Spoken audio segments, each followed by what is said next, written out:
Welcome to academy. जी student, आज हम बात करेंगे ऑप्टिकल फाइबर बजट कैलकुलेशन पे, पावर बजट कैलकुलेशन पे। सही है, आपने लफ्ज सुना होगा पावर बजट कैलकुलेशन या लॉस बजट कैलकुलेशन।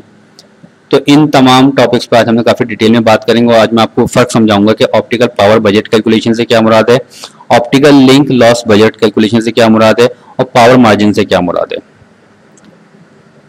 अच्छा, हम अपनी स्टोरी जो हमारी स्टार्ट हुई थी ऑप्टिकल फाइबर की कंस्ट्रक्शन एंड वर्किंग से, यहाँ पे मैंने आपको काफ़ी डिटेल में बता दिया था कि भाई ऑप्टिकल फाइबर किस तरह वर्किंग करता है, उसकी कंस्ट्रक्शन कैसी होती है। फिर हमने ये बात कही थी कि ऑप्टिकल फाइबर के लॉसेस कौन कौन से होते हैं, जिसे हम कहते हैं फाइबर का अटेन्यूएशन। उसमें मल्टीपल टाइप के लॉसेस पर हमने बात कर ली थी कि एक फाइबर से सिग्नल गुजरता है तो उसको किन किन लॉसेस का सामना करना पड़ता है। फिर हमने इंस्ट्रूमेंट पे बात कर ली थी, ओटीडीआर क्या होता है, ऑप्टिकल पावर मीटर क्या होती है। वो इंस्ट्रूमेंट है जो कि ऑप्टिकल फाइबर कम्युनिकेशन के अंदर ऑप्टिकल फाइबर को टेस्ट करने के लिए इस्तेमाल होते हैं। ये तमाम वीडियोस आपको academy-kchet.com की वीडियो साइट पे मिल जाएंगी और राइट हैंड पे जब उस साइट पे जाओगे तो राइट हैंड पे जो है सर्च का ऑप्शन मौजूद है, वहाँ पे इनमें से कोई सी भी टर्म लिखोगे, ओटीडीआर लिख दोगे या ऑप्टिकल पावर मीटर लिख दोगे या ऑप्टिकल फाइबर लिख दोगे या ऑप्टिकल फाइबर लॉसेस लिख दोगे तो वो रिलेटेड वीडियो आपके सामने आ जाएगी। अब हम वीडियो की मेन टॉपिक पे आते हैं। देखिए, हम अब तक ऑप्टिकल फाइबर सिस्टम हमने कौन कौन से पढ़े। हमने पीडीए सिस्टम पढ़ दिया, वो भी आपके पास अकेडमी साइट पे अवेलेबल है। एसडीएच पढ़ा है, वो भी अवेलेबल है। पीडीएच, एसडीएच और कौन सा पढ़ा था, डीडब्ल्यूडी, वहाँ वो भी सारे के सारे अकेडमी की साइट पे मौजूद हैं। इन तमाम सिस्टम्स के अंदर हम लोग एक बात कर रहे थे, हमने ये बात बोली थी कि भाई एक साइड पे ट्रांसमीटर लगा हुआ होता है, ऑप्टिकल सिस्टम लगा होता है, अदर साइड पे भी उसी टाइप का एक सिस्टम लगा हुआ होता है। इस सिस्टम की कोई ना कोई आउटपुट पावर होती है और कोई ना कोई इनपुट सेंसिटिविटी होती है। इसकी भी कोई ना कोई आउटपुट पावर होती है, कोई ना कोई इनपुट सेंसिटिविटी होती है। इसमें फर्क क्या बताया था मैंने आपसे, कहा था आउटपुट पावर क्या होती है, जब सिग्नल निकल के फाइबर के ऊपर जाता है तो उस वक्त जो सिग्नल की पावर होती है वो सिग्नल की यानी वो सिस्टम की आउटपुट पावर या सिग्नल की आउटपुट सिग्नल पावर होती है, वो सही है। और इसकी इनपुट सेंसिटिविटी क्या होती है, अब सिग्नल जब यहाँ से गुजरता हुआ जा रहा है तो पैच कॉर्ड के लॉसेज आएंगे, फाइबर के लॉसेज आएंगे, स्प्लाइसिंग के लॉसेज आएंगे, दोबारा पैच कॉर्ड के लॉसेज आएंगे, यहाँ पहुंचते पहुंचते पहुंचते सिग्नल मरता जा रहा है। लेकिन सिग्नल को कम से कम इतना पावरफुल होना चाहिए कि इसकी इनपुट सेंसिटिविटी की रेंज के अंदर रहना चाहिए। अगर तो इसकी इनपुट सेंसिटिविटी की रेंज के अंदर रहेगा तो ये इसको एक्सेप्ट करेगा, वरना इसको एक्सेप्ट नहीं करेगा। फॉर एग्जांपल, -4 का सिग्नल आपने यहाँ से स्टार्ट किया, -4 का पहुंचते पहुंचते पहुंचते पहुंचते अगर वो -15 तक भी पहुंच जाएगा तो ये इसको एक्सेप्ट कर लेगा, बोलेगा मेरी तो -16 है तो -15 तक आ गए, okay I will accept it.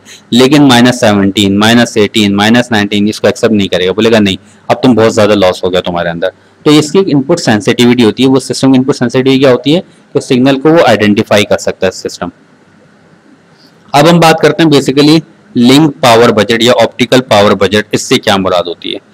अच्छा, optical power budget, optical loss budget या लिंक लॉस बजट और पावर मार्जिन, ये तीन टर्म्स में अभी हमने बात करनी है। इन तीन टर्म्स को समझने के लिए मैंने छोटी सी कहानी बनाई, इसको जरा सुन लेना।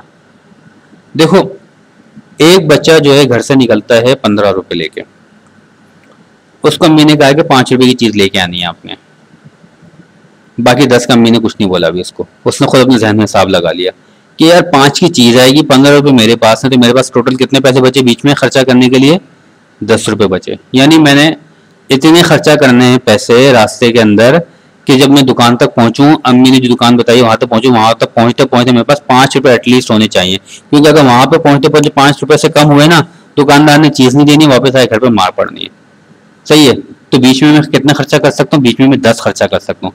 मैं 15 है मेरे पास, 10 खर्चा कर सकता हूँ और आखिर में 5 मेरे पास बच जाएंगे। एक बात ये जहन में रखना, ये कहलाता है पावर बजट, उसके पास कितनी पावर है खर्चा करने की, सही है, नंबर 1। नंबर 2, अब उस पावर बजट को डिवाइड करता है रास्ते के अंदर मैंने कहाँ कहाँ खर्चा करना है। कितनी पावर थी उसके बाद, 10 रुपए खर्चा करने की पावर थी, और रास्ते में डिवाइड करता है। या जाते हुए जो है ना, मैं एक ठेले वाला ये आएगा, उसमें 1 रुपए की चीज ये लूंगा, आगे ठेले वाला आएगा वहां पे 2 रुपए की चीज लूंगा, तो 3 रुपए खर्चा होगा जाते जाते। वापिस आते जाते एक ठेले वाला आएगा, उससे मैं 2 रुपए की चीज लूंगा, एक और ठेले वाला आएगा उसमें 2 रुपए की चीज लूंगा, तो 3 रुपए जाते हुए खर्चा किए उसने, आते हुए उसने 4 रुपए खर्चा किए इसने। कितने हो गए, 4 3 7 हो गए। ये हो गया आपके पास उसने रास्ते में कहाँ कहाँ उसको लॉसेस आए, सही है, यानी कहाँ कहाँ उसका खर्चा हुआ। तो ये हो गया लिंक लॉस, यानी रास्ते में लिंक में एक थी उसके पावर खर्चा करने की, एक थी बीच में उसने लॉसेस कहाँ पे किए। एक अब रह गया पावर मार्जिन। जब वो घर आया उसने देखा यार अभी भी मेरे पास 3 रुपए एक्स्ट्रा बचे हुए हैं, ये मेरा पावर मार्जिन है, ये यानी मैं इतना बचा के लेकर आ गया हूँ मैं, और जितना ज्यादा बचा के लेके आऊंगा उतना ही मार घर पे कम पड़ने के चांसेस हैं। सही है। अब ये सारी बातें मैं आपको बताऊंगा। देखें लिंक पावर बजट क्या होता है। लिंक पावर बजट ये होता है भाई कि आपके पास टोटल आउटपुट पावर कितनी है आपके पास -4 dB, इनपुट सेंसिटिविटी कितनी है अदर एंड पे -16, तो आप कितना लॉस कर सकते हो, हिसाब लगाओ।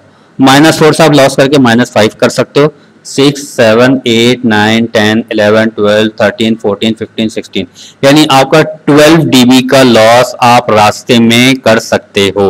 अगर 12 से 13 हुए तो अदर एंड पे जो सिस्टम है वो आपको सेंस नहीं करेगा, आप पूरे डिस्ट्रॉय हो जाओगे। ये 12 तक आप डिस्ट्रॉय कर सकते हो अपने आप को। सही है। यानी पावर बजट क्या होता है, total output transmitted power minus receiving sensitivity. तो आउटपुट पावर कितनी थी आपकी -4 थी, माइनस का निशान ऐसे डाला आपने यहाँ पे, और रिसीव सेंटिटिविटी -16 थी। आपको होता है -5 मल्टीप्लाई होगा प्लस हो जाएगा, प्लस और माइनस ये तक +16 और -4 12 dB, यानी रास्ते में आप 12 dB का लॉस कर सकते हो। ये सिग्नल है जो रास्ते में आप लॉस आपका हो सकता है, और इसके बाद अदर एंड पर रिसीवर आपको आइडेंटिफाई कर लेगा। लेकिन इस लॉस से अगर आप बढ़े तो आपको आइडेंटिफाई नहीं करेगा। ये कहलाता है link power budget. Link power budget आपको ये बताता है कि amount of light required to transmit signal successfully through a fibre cable from source to destination. सही है। अब लिंक लॉस बजट क्या बताता है कि यार जो आपके पास 12 का मार्जिन आया था पावर का, वो रास्ते के अंदर कहाँ कहाँ पे खर्च होगा। फॉर एग्जाम्पल आप यहाँ से निकलते हुए पैच कॉर्ड के लॉसेज आए आपके पास, फाइबर जिस फाइबर से गुजरे फाइबर के अपने लॉसेज आए, जो हमने फाइबर लॉसेज वाली वीडियो में पढ़े थे हमने। स्प्लैशिंग के लॉसेज आए आपके पास, दोबारा पैच कॉर्ड के लॉसेज आए आपके पास, ये सारे लॉसेज हुए। ये कहलाता है लिंक लॉस बजट। यानी power budget is a different thing, link loss budget is a different thing. Link loss budget depend कर रहा होता है कि फाइबर कौन सा इस्तेमाल हुआ है, सिंगल मोड फाइबर इस्तेमाल हुआ है, मल्टी मोड फाइबर इस्तेमाल हुआ है, इसमें कौन सी वेवलेंथ इस्तेमाल हुई है। अब आपको जब फाइबर की पूरी डेटा शीट मिलती है, जो आप फाइबर परचेस करते हो किसी अच्छी कंपनी से, वहां से पूरा डिटेल मिल जाती है आपको कि सिंगल मोड फाइबर इतनी वेवलेंथ पे इतने लॉसेज देगा पर किलोमीटर, इतने वेवलेंथ पे इतने लॉसेज देगा पर किलोमीटर। तो आप हिसाब लगा लोगे कि यार मैंने 100 किलोमीटर, 1 किलोमीटर पे इतने लॉसेज देगा, ये कंपनी ने मुझे बताया है, तो 100 पे कितना देगा आप मल्टीप्लाई कर लोगे उसको। आपने कहा कि 50 किलोमीटर का मैंने बिछाना है, 50 किलोमीटर पे कितने देगा आप मल्टीप्लाई कर लोगे उस फैक्टर को उसके साथ। तो ये फाइबर लॉसेस, तो लिंक लॉस बजट बराबर होता है, ये फाइबर लॉसेस के बराबर होता है। यानी फाइबर लॉसेस किसके बराबर होंगे, distance multiply by total fibre की पर किलोमीटर टेन्यूशन कितनी है, आपने उसको मल्टीप्लाई कर दिया, प्लस रास्ते में कितने स्प्लाइस है और नंबर ऑफ स्प्लाइस कितने। एक स्प्लाइस का लॉस कितना होता है नॉर्मली, एक स्प्लाइस का लॉस मल्टी मोड पे आप लोग क्या नाम है अपना मैकेनिकल स्प्लाइस इस्तेमाल करते हो नॉर्मली, और सिंगल मोड पे जो है नॉर्मली आप लोग जो क्या है अपना फ्यूजन स्प्लाइस इस्तेमाल कर लेते हो। हर स्प्लाइस की अपनी अपनी रेंज होती है। यहाँ पे हम रेंजेस के ऊपर नहीं जा रहे, कैलकुलेशन पे नहीं जा रहे, मैं आपको जस्ट एक आइडिया दे रहा हूँ। सही है। क्यों, अच्छा तो यहाँ पे लेट सपोज कि क्या स्प्लाइस लॉस जो है फ्यूजन का होता है 0.1 से लेकर 0.5 तक आपका मार्जिन होता है। तो आपका एक लॉस हुआ, 2 लॉस हुआ, 3 स्प्लाइस हुए, 4 स्प्लाइस हुए, आप उसको मल्टीप्लाई कर लोगे, इतना टोटल स्प्लाइस लॉस भी आपके पास आ जाएंगे। तो यहाँ पे टोटल फाइबर लॉसेज आ गए प्लस टोटल स्प्लाइस लॉस आ गया आपके पास, प्लस आपने रास्ते में कितने कनेक्टर इस्तेमाल किए, हर कनेक्टर का अपना अपना लॉस होता है। वो भी जब कनेक्टर परचेज करोगे उसको अच्छी तरह बनाओगे, हर कनेक्टर के अपने अपने लॉसेज होते हैं, 0.2 dB के आगे पीछे कुछ लॉसेज होते हैं। तो आपने देख लिया कितने कनेक्टर इस्तेमाल किए, उनको मल्टीप्लाई कर दिया, तो इस तरह एक लॉस का ये वैल्यू आ गई, एक लॉस की ये वैल्यू आ गई, एक लॉस की ये वैल्यू आ गई। इन सब को जमा कर तो आपके पास लिंक लॉस बजट आ जाएगा, यानी कि उस लिंक पे कितने लॉसेज आपके पास हुए। यहाँ तो बात क्लियर होगी। पावर मार्जिन क्या होता है, पावर मार्जिन ये होता है कि भाई आप एक बार जहन में रखना कि यार देखो स्टार्टिंग में हमने एक बात बोली थी कि जो बच्चा जब वापस आता है घर पे तो 3 रुपए बचा के वापस लेकर आता है। यानी आपकी कोशिश ये होनी चाहिए कि जब सिग्नल यहाँ से चलते चलते यहाँ पे पहुंचे तो ऐसा ना हो कि जो 12 dB का आपका मार्जिन था पूरे 12 dB आपने खर्चा कर दिए। क्यों, मैंने आपको कहा थ्योरेटिकली तो ये एक्सेप्ट कर लेगा, क्यों बोलेगा कि भाई आपका 12 का मार्जिन था, आप खर्चा करके आ गए, ओके नो इशू, मैं एक्सेप्ट कर लूंगा। क्योंकि अगर आप 13 लाते तो मैं एक्सेप्ट नहीं करता, 13 dB खर्चा करते मैं एक्सेप्ट नहीं करता, क्योंकि -4 से स्टार्ट हुए थे, -15 तक आप आ गए या -16 तक आ गए तब भी थ्योरेटिकली एक्सेप्ट कर लेगा। लेकिन जब इसको इतना क्लोज मार्जिन दोगे ना, ये आपकी पिटाई करेगा, ये बोलेगा भाई मैं इसमें एरर दूंगा। क्यों एरर दूंगा कि भाई आप बिल्कुल बॉटम पे आके वहां पे आके आप सिग्नल को दे रहे हो, सिग्नल बिल्कुल मरा हुआ सिग्नल दे रहे हो, इसमें एरर के चांसेस बहुत ज्यादा हैं। तो आपको इस तरह सिस्टम डिजाइन करना है कि मिसाल के तौर पे यहाँ पे पावर लॉसेस का मार्जिन आपके पास आया था 12, आपको बीच के लॉसेस का ख्याल इस तरीके से करना है ये मैक्सिमम रहें, 10 तक रहें, 9 10 रहें। इससे फायदा क्या होगा,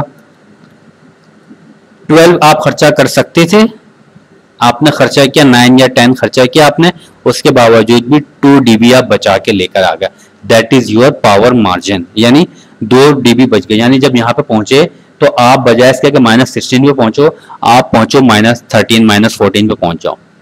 क्यों, ताकि सिस्टम के पास भी मार्जिन रहे कि हाँ यार मेरे पास जो सिग्नल आया थोड़ा पावरफुल आया है, मैं इसको सेंस कर सकूं, अब इसमें कोई एरर की गुंजाइश नहीं है। This is known as power margin, यानी आखिर के अंदर आप एक्स्ट्रा मनी कितनी बचा के लेकर आ गए। सही है, इस बात को समझ में आ गई है तो अच्छी बात है, नहीं है तो मैं आपको एक क्विक रिकैप दे रहा हूँ, गौर से सुनना। पावर बजट क्या था, वही बच्चे के पास कि भाई, मैं बच्चे वाले रेफरेंस आपको साफ साफ समझाऊंगा कि भाई आप कितना खर्चा कर सकते थे। तो आपने देखा था कि -4 आपकी आउटपुट थी, -16 तक आप जा सकते थे, बीच में कितना था, 12 का रास्ता था, आपने कहा 12 में खर्चा कर सकता था। सही है, लिंक लॉस बजट ये था कि इस 12 को आपने कहां कहां खर्चा किया, यहाँ पे इतना खर्चा हुआ, यहाँ पे इतना खर्चा हुआ, यहाँ पे इतना खर्चा हुआ।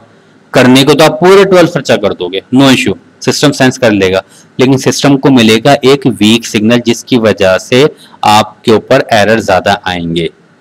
बच्चे वाली एग्जांपल लो, बच्चों को अम्मी ज्यादा मारेगी, क्यों, पूरे पैसा खर्चा करके आ गया तुम। सही है। पावर मार्जिन क्या होता है, पावर मार्जिन ये होता है कि बच्चे ने थोड़ा एफिशिएंटली सोचा, नहीं यार सारे खर्चा मत करूं, थोड़े से पैसे बचा के घर भाड़ा लेके जाऊं, 12 खर्चा करने का मेरे पास ऑप्शन मौजूद है, लेकिन 12 पे 12 खर्चा ना करूं, 3-4 जाके अम्मी के हाथ में भी दे दूं, ताकि मार थोड़ी कम पड़े, लॉसेस थोड़े कम आए। That is known as power margin. उम्मीद है ये बात आपको समझ में आ गई होगी, नहीं आई तो इस वीडियो को एक दफा दोबारा सुन लेना। ये था total optical power budget calculation.